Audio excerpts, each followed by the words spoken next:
है, और ये जहां भेजा गया था उसी एरिया में मैंने देखा है, वहां के म्यूजियम में। ये लेटर रखा हुआ है जॉर्डन में, और जॉर्डन की रॉयल फैमिली के पास है, उनका पर्सनल म्यूजियम है। उस म्यूजियम में मैं गया और उसमें वो लेटर मौजूद है। ओके, सो ये बुक ले सकते हैं मैंने क्या? 7 can you buy this book? 7 letters है इस पे, so all 7 letters are authentic? No, I don't know. मैं जब तक ये किताब नहीं देखूंगा तो मैं नहीं कमेंट कर सकता कि वो ऑथेंटिक है कि नहीं। Okay sir, thank you. चलिए ठीक है, हमारे साथ हैं, नाम चेंज कर दिया शायद अब ये भी, विनोद साहब जी। विनोद भाई, विनोद सर कैसे हैं आप? बावेजा जी भाई। हाँ वाजिद साहब नमस्कार। आदाब, क्या हाल चाल है? बढ़िया सर, आप सुनाओ। अल्हम्दुलिल्लाह जी। सर हमारे यहाँ ना बहुत सारे एक्स मुस्लिम चैनल चल रहे हैं आजकल। अच्छा जी। आप भी देखते ही होंगे। ना, हम तो नहीं देखते। नहीं, आप देखते नहीं हो शायद, पता तो होगा ही आपको। मतलब फिर क्या करना है? सर वो बहुत सारी ना बातें गलत सलत बताते हैं, उनके बारे में कुछ आपसे पूछना था, आप बता सकते हो? बस जो गलत सलत बताते हैं वहां फिर देखना ही क्या? जब आपको पता ही है गलत सलत है तो क्यों मुतासिर होना? नहीं सर, उसके बारे में आप कुछ रोशनी तो डाल ही सकते हो ना, बता ही तो सकते हो ना कि भाई रोशनी तो आपने डाल दी ना कि गलत सलत बातें बता रहे हैं, रोशनी डल गई, बात ही गलत है। तो अब गलत बात की क्या जस्टिफिकेशन? जैसे वो बोलते हैं SWA के बारे में कि वो नहीं, मैं ये पूछ रहा हूँ कि आपने खुद ही बोला गलत सलत, तो वो गलत बोल रहे हैं कि सही बोल रहे हैं? सर वो सुनने में तो गलत लगती है, पर आप लोग उसको क्लियर तो कर ही सकते हो ना। जरूरत ही नहीं ना कि जो चीज गलत बोली जा रही है उसको क्यों क्लियर करना। हमारी जिम्मेदारी कोई है कि दुनिया में जहां भी गलत बोला जा रहा हूं उसको क्लियर करें। जैसे वो बोलते हैं कि मोहम्मद साहब अपने फादर की मौत के 2 साल बाद पैदा हुए थे। अब देखो ये भी गलती है।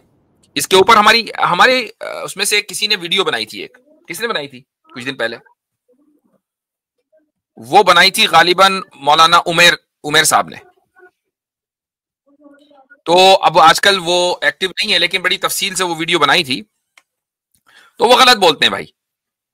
क्लियरिफिकेशन हो गया, बात खत्म जी। और कुछ हदीसें या आयतें भी तो बताते हैं ना सर उसमें। नहीं, गलत बताते हैं ना। ऐसी कोई आयत नहीं है, एक आयत बता दो, चैलेंज। सर देखो, अच्छा हजरत, इन्होंने एक बात कही है कि वो ऐसा बोलते हैं कि 2 साल बाद इंतकाल। हाँ, मैंने सुना है, मैंने ये भी तो देखा है कि जो धृतराष्ट्र वगैरह के पिता थे, ये उनकी मौत के बाद पैदा हुए हैं और कई टाइम बाद पैदा हुए हैं, कौरवों के और पांडवों के जो वंशज थे। सर देखो उस बात पे तो मैं जा ही नहीं रहा ना। नहीं, क्यों नहीं जा रहे? नहीं जाना चाहिए ना। बताओ आप। उधर की गलत बात सुन रहे तो हमारी भी गलत बात सुन ले। नहीं सुनो सर, आप दोबारा पूछो, आप क्या पूछना चाह रहे हो, बताओ। हाँ जी। देखो महाभारत में जो कौरव और पांडवों का वंश है, जैसे धृतराष्ट्र वगैरह और पांडव के जो पिता हैं, ये बहुत पहले एक्सपायर हो गए थे और ये बहुत बाद में पैदा हुए। कैसे हुए? एक्सपायर हो गए थे। हाँ, जो इनके असल मतलब इनकी माता के जो पति थे, इनकी जो माता के पति थे वो बहुत पहले एक्सपायर हो गए थे, लेकिन ये बहुत बाद में पैदा हुए। नहीं सर, धृतराष्ट्र के जीते ही पैदा हुए थे 100 के 100 बच्चे। अरे वो तो घड़े से पैदा हुए थे, मैं उनकी बात नहीं कर रहा, मैं धृतराष्ट्र नहीं सर, घड़े से नहीं हुए थे की बात कर रहा हूँ। अरे मैं धृतराष्ट्र की बात कर रहा हूँ। पांडु और धृतराष्ट्र 2 भाई थे ना। हाँ जी। इनके पिता एक्सपायर हो गए थे, ये कैसे पैदा हो गए फिर? ना, कहीं नहीं एक्सपायर हुए थे। अच्छा, हाँ, पता ही नहीं फिर आपको? देखे, पता ही नहीं है आपको। नहीं, वो जो आप कहना चाह रहे हो व्यास ने जो किया था वो तो किताबों में लिखा हुआ है ना। नहीं, उसमें कुछ अरे सुनो सर, सुनो, उसमें कुछ छुपाया थोड़ी उन्होंने। हाँ, तो पिता नहीं है ना उनके, वो उनके असल जो पिता थे जिससे उनकी माँ की विवाह हुआ था, वो मर गए थे पहले। वेद व्यास जी ने कहीं बाहर से आके जो है वो फिर वो पता नहीं क्या नियोग वगैरह हो मामला होता है। असल चीजें ये हैं जानने वाली, जो सच है। किसी के बंद कर लीजिए किसी के बैकग्राउंड। हाँ, पीछे से कुछ डोमेस्टिक वायलेंस की आवाज सी आ रही है। अच्छा, ये आमिर हक ने सुना है कि इस मौजू पर कोई स्ट्रीम किए तो उसका लिंक कोई साथ डाल दें, ताकि हमारे भाई जो गलत सलत बातें सुनकर आ रहे हैं उनकी गलतियां सलतियां में बदलें। आगे बढ़ते हमारे साथ। चले भाई आगे, चले भाई। Eternal soul. हेलो, नमस्कार, सत श्री अकाल, अस्सलाम वालेकुम, कैसे हैं सब लोग? सलाम जी भाई, आ रही है। देखिए, क्वेश्चन तो मैं कोई दूसरा लेके आया था, लेकिन इतना सारा वायलेंस से रिलेटेड आपने डिस्कशन कर लिया। मेरी एक रिक्वेस्ट है स्पेशली आपसे, अब्दुल्ला मिनहाज जी से भी, कि ये इंडिया में ये पर्सपेक्टिव मत दीजिए कि पुलिस को अलाउ है किसी के ऊपर वायलेंस करने के लिए। किसी भी पुलिस ऑफिसर को, किसी IAS, IPS, diplomats, politician, prime minister, नहीं, कोई भी किसी के ऊपर, नहीं, आपने गलत समझा। नहीं, सुनने की जरूरत नहीं है। मैं अपनी बात तो वाज़ेह कर दूं। होल्ड ऑन, अपनी बात वाज़ेह कर दूं। वायलेंस का मतलब डंडे बजाना नहीं होता भाई। वायलेंस का मतलब होता है कि पुलिस को ये इख्तियार है कि किसी भी ग्राउंड के ऊपर, यानी जो ऑथेंटिक ग्राउंड है with in the legal framework, उसमें आपको वो उठाकर लॉकअप में कर दे। इसीलिए मैंने ये नहीं बोला था कि डंडे बजाए, मैंने ये बोला था कि वो भी फिजिकल वायलेंस है। लॉकअप में रख देना भी फिजिकल वायलेंस है। It is not physical violence, it is. आपकी आजादी को लिमिटेशन कर देना, आपकी आजादी को लिमिट कर देना भी फिजिकल वायलेंस में ही आता है। Physical violence is you are beating someone physically. ये उसका एक एस्पेक्ट है, ये उसका एक एस्पेक्ट है। पुलिस के द्वारा किसी को लॉकअप में बंद करना is not physical violence as per law. I am telling you by the law. This is the law of India Constitution. Police is not supposed to do any physical violence on anybody, any officials. Only in the case of the threat of life, they can use the violence. That too, only in case of threat of life to somebody, to them or to somebody else. So that is clear. Now I will ask my question on Islam. देखिए जी, मैंने simple सा पूछा हमारी Google AI साहिबा से। उन्होंने कहा कि yes, an arrest itself can be considered an act of violence if it is unlawful arrest. भाई अरेस्ट की बात हो रही है, वो कह रहे हैं an arrest itself can be considered an act of violence. When you know which violence we are talking about, then why I just given you a statement which is in our constitution, so let's move forward and मतलब ये कह रहा है आपकी बात ये गलत है और हम जो बात कह रहे हैं बिल्कुल सही कह रहे हैं और within the legal framework कह रहे हैं। we are not unjustly or wrongfully interpreting Indian law or any other country's law. हम सिंपली ये कह रहे हैं कि अरेस्ट करना पुलिस की तरफ से ये वायलेंस में आता है। ठीक है, आप डिस्कस कर लेना बाद में, अगली मर्तबा आ जाना। आपका जो सवाल है वो कीजिए। जी। It is not about, see, this channel you said is not about proving somebody's right and wrong. The point is to say something and understand something. So if you can understand me, then it's okay. If you don't want to understand me, then I'm moving ahead with the different question. That's okay. Ji, please go ahead. Sometimes you have to agree. इसमें कोई ऐसी बात नहीं है ना कि आप पहले आके सजेस्ट करें और आप ये कहें कि नहीं जी आप लीगल इंटरप्रिटेशन गलत कर रहे हैं। जब आप ये कहेंगे तो obviously we have a right to defend ourselves. आपको रेफरेंस भी दे दिया मैंने। I don't know. We know which violence we are talking about when I think he was talking about husband and wife violence, which was physically beating somebody, and then you gave an example of police. Overall violence की हो रही है, overall violence की हो रही है। इसमें हर तरह के वायलेंस को डिस्कस किया जाएगा। All kinds of violence. Arrest is one of them. Arrest is a physical violence as per you. That's okay. That's the statement you are holding. I'm not against you. It's okay. Now let me go to my question then. So the question is on the point of, see, so I started reading Quran. So I'm going through it. I've said something against you does not mean that I'm not reading. I'm reading it. My question is on the point of blasphemy. It's a very serious topic, very controversial topic. But I want to discuss this elephant in the room, which is blasphemy. See, what I see is that the action of verbal saying something is also can end up in a blasphemy, is what my understanding as per Islam. When you say gustaki means even a verbal action can cause a blasphemy. When I see it is in practical scenarios where saying something about somebody, even if it is a prime minister of a country, does not end you, does not put your life in danger, at least legally.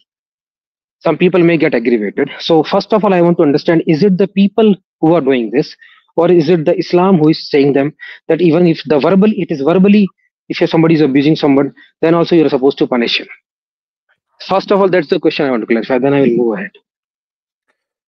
आपने जो question किया, मैं थोड़ा सा लोगों की सहूलत के लिए उसको उर्दू में भी बता दूं, चूंकि मोस्टली हमारे ऑडियंस उर्दू अंडरस्टैंडिंग है।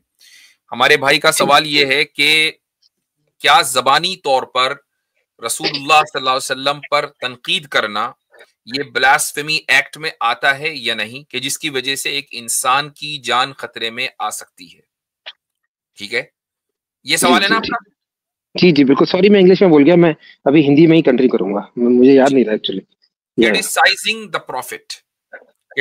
the prophet, raising an objection against the prophet, raising an objection against Islam, blasphemy में नहीं आता है, ये याद रखिए। Thank you sir. ठीक है, श्योर। आप ब्लास्फेमी एक ऐसी चीज है कि जिसको हम फितरी नेचुरल तौर पर समझ जाते हैं। मसलन एक आदमी रसूल अकरम सल्लल्लाहु अलैहि वसल्लम को गालियां दे रहा है, कुरान को जला रहा है, ठीक है, वो एतराज नहीं कर रहा समझने के लिए। मसलन आपने एक अभी बंदा आया, उसने कहा जी मैं मुर्तद की स्ट्रीम में गया, उसने कहा कि मोहम्मद सल्लल्लाहु अलैहि वसल्लम अपने वालिद के इंतकाल के 2 साल के बाद पैदा हुए थे, उसने एक ऑब्जेक्शन रखा, ये ब्लास्फेमी नहीं है। ओके, उसने हमसे क्लेरिफिकेशन मांगा, हमने कहा नहीं गलत है, बात खत्म हो गई। ठीक है, ब्लास्फेमी ये है कि नहीं, वो अब उससे आगे बढ़कर एक स्टेप आगे बढ़कर वो आप सल्लल्लाहु अलैहि वसल्लम को इस बुनियाद पर कोई गाली दे, अल-इयाज़ बिल्लाह, ये blasphemy. Right. So now again next question which is now related to this. So अब मैं समझ में आ गया कि तनकीद आप कर सकते हैं।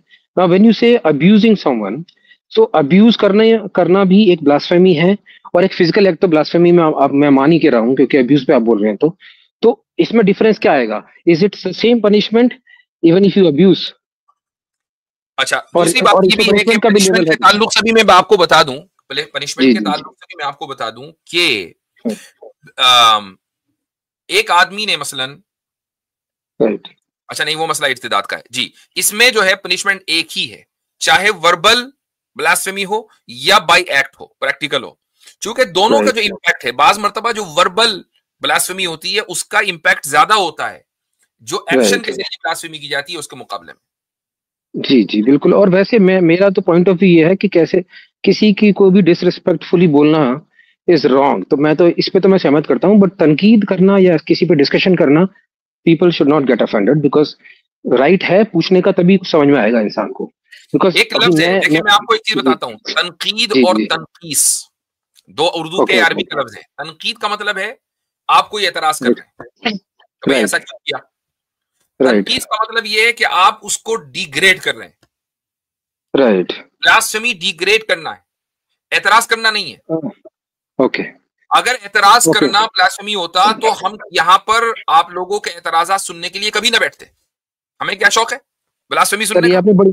ये आपने बड़ी फाइन लाइन खींच दी। अब एक्चुअली अभी तक तो आपकी बात सही थी कि ठीक है आप एक गाली नहीं दे सकते, बट अब आपने जब बोला ना क्रिटिसिज्म या एक वे में बोलना, it is a very fine line to जज someone, because it is a very subjective matter. Abuse is a very objective कि भाई ये गाली दे दी इस बंदे ने।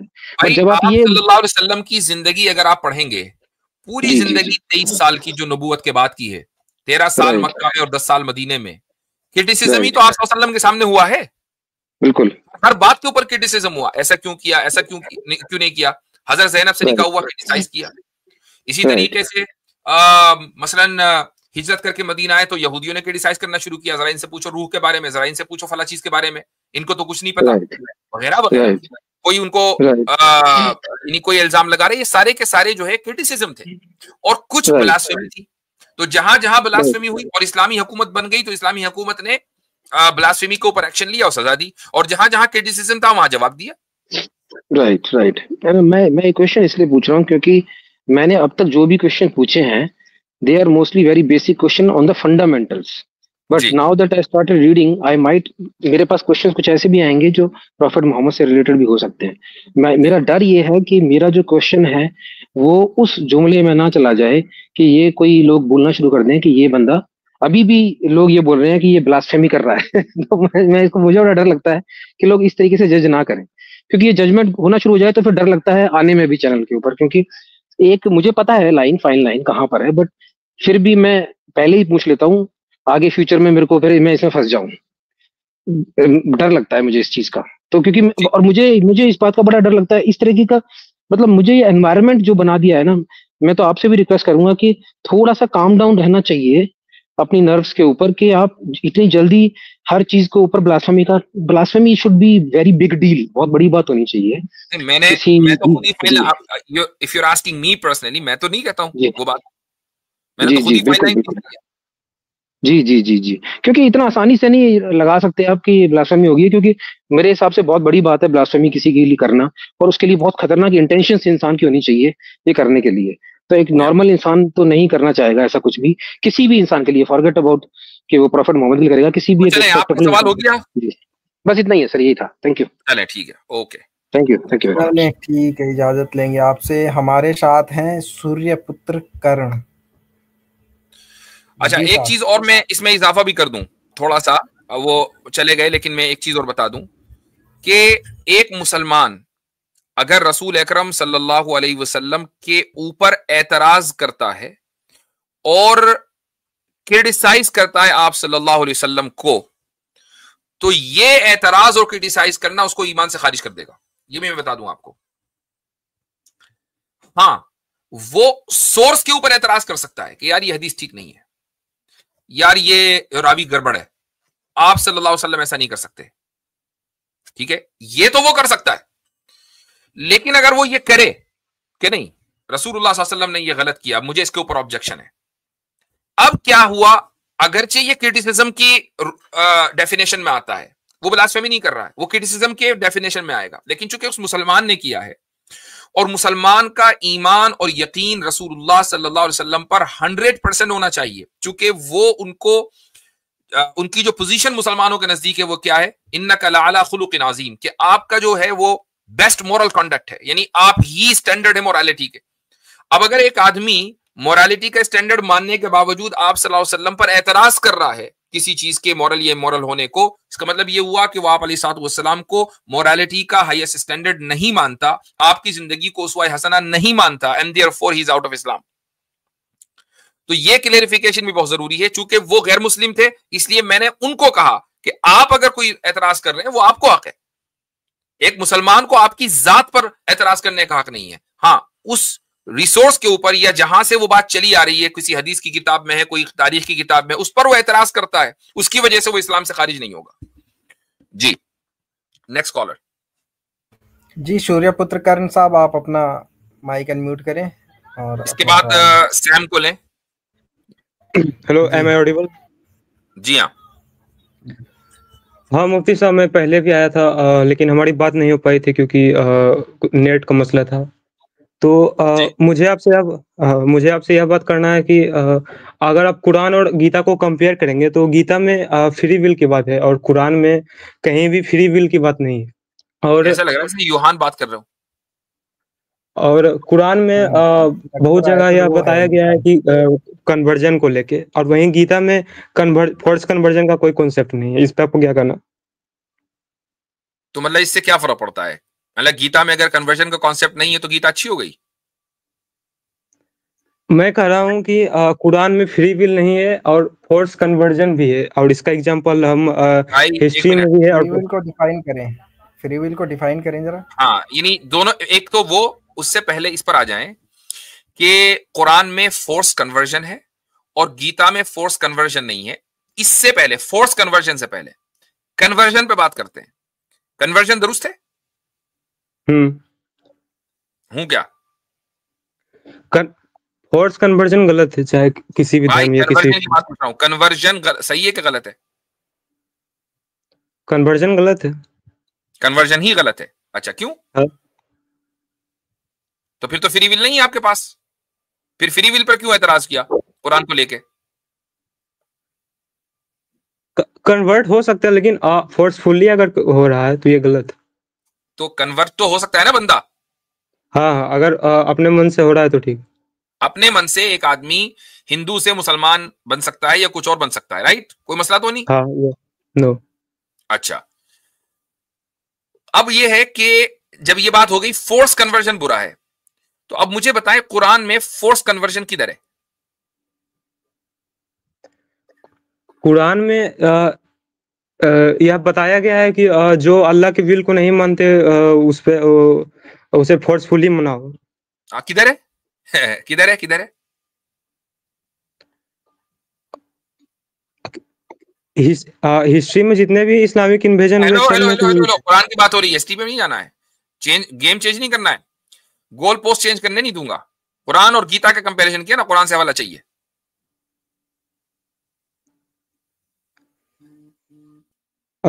सूरह तौबा 929। अच्छा, सूरह तौबा 929। 929 कौन सी आयत है भाई?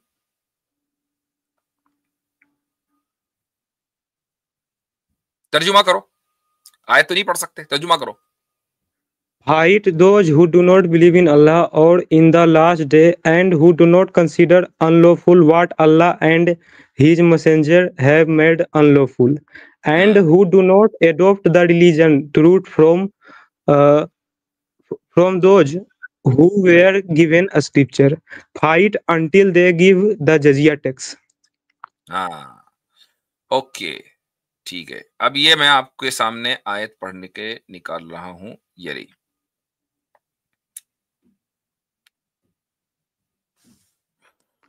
क़ातिलुल्लज़ीन ला युमिनून बिल्लाहि वला बिल यौमिल आखिर, के फाइट करो उन लोगों से जो अल्लाह पर ईमान नहीं रखते, रोजे जज़ा पर ईमान नहीं रखते, और जो अल्लाह ने हराम किया उसको हराम करार नहीं देते, और अल्लाह के रसूल ने जिसको हराम करार दिया, दीन हक को नहीं मानते, अहले किताब में से यहां तक कि वो जिजिया दें while they are subjugated। अच्छा ठीक है, अब एक बात बताएं, मान लीजिए इसमें लिखा हुआ ना जिजिया दें, तब तो फाइट नहीं करनी ना।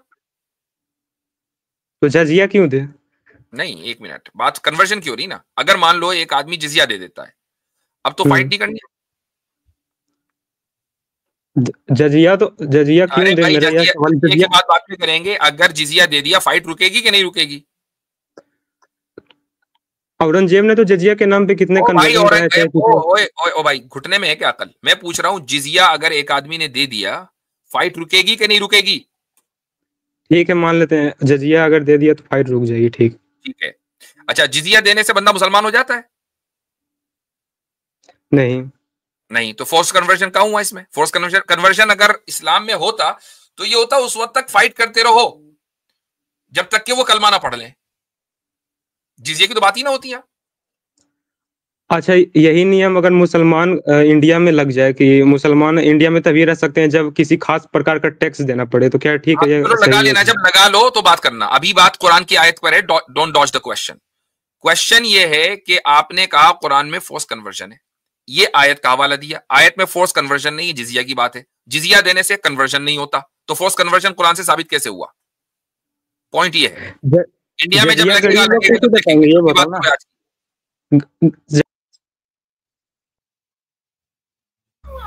इधर गया।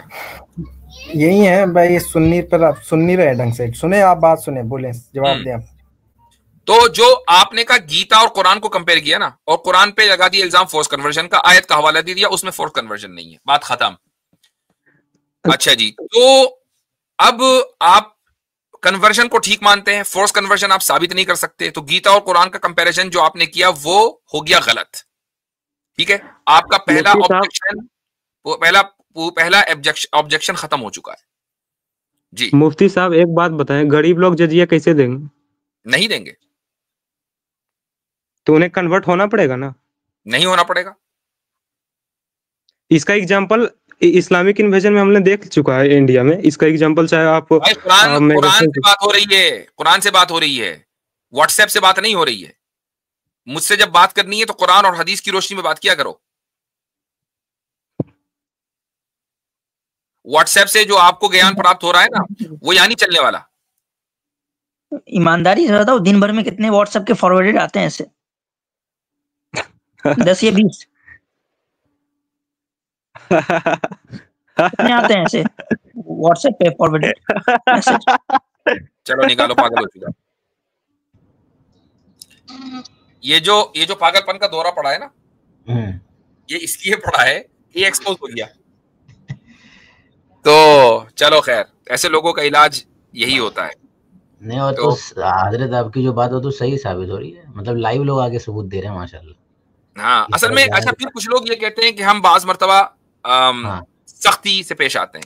अब बताएं, इस तरह के मेंटल केसेस के साथ सख्ती से पेश ना आए तो क्या करें?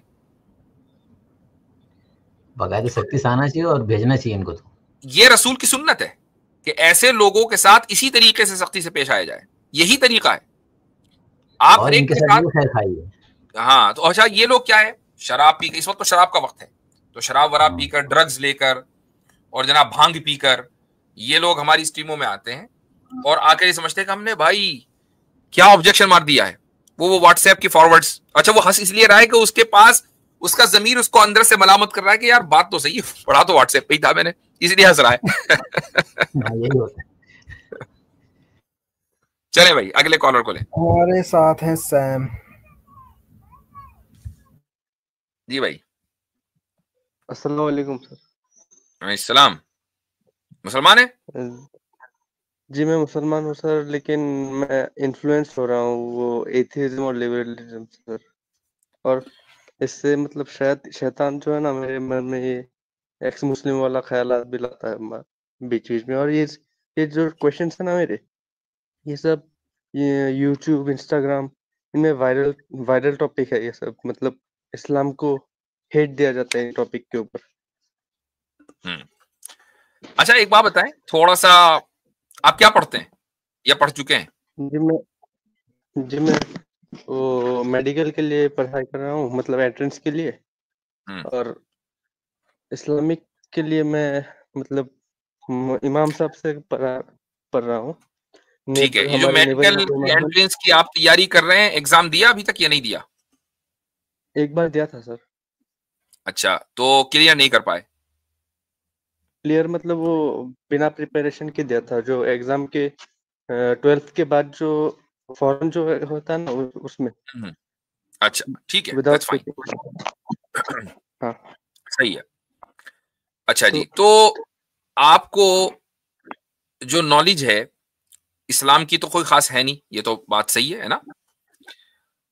अच्छा, जो नॉलेज, सुन लीजिए मेरी बात, इस्लाम की जो नॉलेज आपके पास है वो नहीं है, वो दैट्स फॉर श्योर, वो हमें पता है।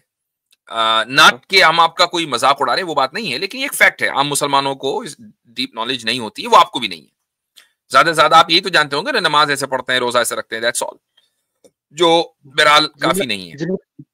मैं प्रैक्टिसिंग मुस्लिम हूँ सर, लेकिन नहीं, आई नो भाई, मैं बात नॉलेज की कर रहा हूँ ओवरऑल। प्रैक्टिस आप तब भी कर सकते हैं बगैर नॉलेज के, चूंकि आपने दूसरों को नमाज पढ़ते हुए देखा है, आप भी नमाज पढ़ लेते हैं, रोजा रखते हुए देखा, आप भी रोजा रख लेते हैं, लेकिन जो डीप में जाकर नॉलेज जिसको कहते हैं वो आपके पास नहीं है ना। हाँ ठीक। अच्छा, लिबरलिज्म और जो समझ लें कि एक तरह का ये लिबरलिज्म सेक्युलरिज्म कह लें, वो आपके जो स्कूल की तालीम है उसके एक एक कोर्स में और उसके एक एक सब्जेक्ट में आपको वही पढ़ाया गया है, तो you know deep, you have deeper understanding of liberalism than Islam. नहीं सर, मैं लिबरलिज्म और सेक्युलरिज्म को मतलब प्रमोट नहीं करता, लेकिन कुछ क्वेश्चन जो है ना, मतलब ज्यादातर क्वेश्चन जो है मैं यूट्यूब पे जिनको फॉलो करता हूँ, मुस्लिम लैंटर्न, उन लोगों के द्वारा मतलब सारे क्वेश्चन के डाउट सॉल्व हो चुके हैं मेरे, लेकिन कुछ बाकी हैं तो वही लाया हूँ। चले ठीक है, एक आध रखें, चले। हाँ, तो सर इस्लाम में एज ऑफ मैरिज प्यूबर्टी क्यों है सर? और अगर एज ऑफ मैरिज प्यूबर्टी है तो इसमें तो आवाज कट रही है, बचे रहते हैं ना। आवाज कट गई आपकी सर। आपकी बात समझ सुनी कि इस्लाम में एज ऑफ मैरिज प्यूबर्टी क्यों है, उसके बाद नहीं सुना। इस्लाम एज ऑफ मैरिज जो है वो सिर्फ प्यूबर्टी क्यों है, मतलब इस एज में तो लोग बच्चे ही रहते हैं ना, मेंटली अनस्टेबल, मैच्योर नहीं होता है ना वो लोग। ठीक, इस्लाम में जो एज ऑफ मैरिज है, प्यूबर्टी उसकी अलामत है, प्यूबर्टी उसकी, मैंने ध्यान में रखिएगा इसको, प्यूबर्टी इसकी अलामत है। असल क्या है कि फिजिकल और मेंटली मैच्योर होना। जब एक बच्चा प्यूबर्टी को पहुंच जाता है तो ये अलामत समझा जाता है कि ये